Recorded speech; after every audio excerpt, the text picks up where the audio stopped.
If your car is shaking or vibrating while you're stopped at a light, maybe the steering wheel is buzzing, or the whole car feels like it's trembling, but it seems fine while you're driving, you're in the right place. There are a lot of possible reasons this can happen, but today I'm going to walk you through the most common causes and how to check or fix them yourself. I'll also touch on a few less common issues so you know when it's time to take it to a mechanic. 1. Check for a check engine light first. If your check engine light is on, start there. Grab a cheap code reader or head to your local auto parts store. They'll usually read the codes for free. Those codes can point you directly to the problem. If there's no check engine light, you'll need to do some basic troubleshooting yourself. 2. Common causes of cars shaking at idle. The 4 most common culprits are worn motor mounts, bad or dirty spark plugs, air system problems, vacuum leaks, dirty throttle body, etc. Fuel system issues, dirty injectors, clogged lines, etc. I'll go through each one step by step. Motor mounts. Your engine is held in place by rubber motor mounts that absorb vibration. When they wear out, they stop isolating the engine movement, and that vibration transfers to the whole car. Quick test. 1. Pop the hood. 2. Have someone start the car and put it in gear while holding the brake. 3. Watch the engine. It should barely move. If it rocks back and forth a lot, your mounts are probably worn. What to look for? Cracked or missing rubber in the mount. Metal-on-metal contact. Excessive engine movement.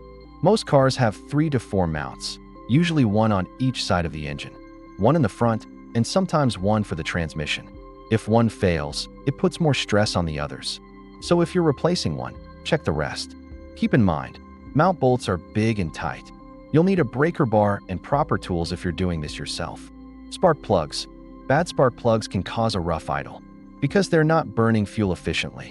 When you pull them out, look for oil contamination, burned out or corroded electrodes, wrong gap size, even if they look okay, if you don't know when they were last replaced. It's a cheap and easy fix.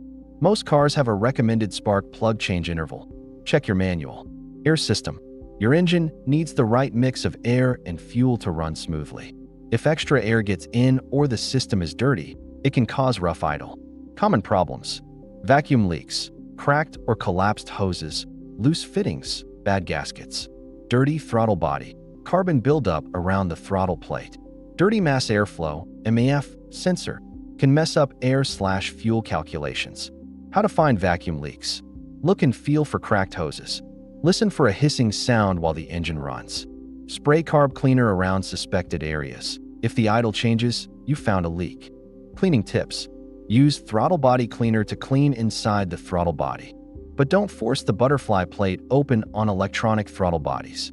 Use MEF sensor cleaner, not carb cleaner, on your MEF sensor. Check and replace your air filter if it's clogged. Fuel system. Over time, fuel injectors and valves can get gummed up by bad gas or ethanol buildup. Easiest fix. Add a quality fuel system cleaner to your gas tank. It may take a tank or two before you see results. If that doesn't work, deeper cleaning may be needed, like removing and cleaning injectors or running a more aggressive intake cleaner. Other possible issues. If none of those fix the problem, there are a few less common causes. Loose or damaged belts, timing or accessory belts, bad tensioner, bad harmonic balancer, rubber inside the crankshaft pulley breaks down, transmission or torque converter issues, burnt valves or internal engine problems, ECU or computer problems. Those last ones usually require a mechanic to diagnose properly. When to see a mechanic. If you've checked motor mounts, spark plugs, air system, fuel system, and the vibration is still there, it's time to take it in. Some issues just can't be diagnosed without specialty tools. I hope this walkthrough helps you figure out why your car is shaking at idle. Thanks for watching.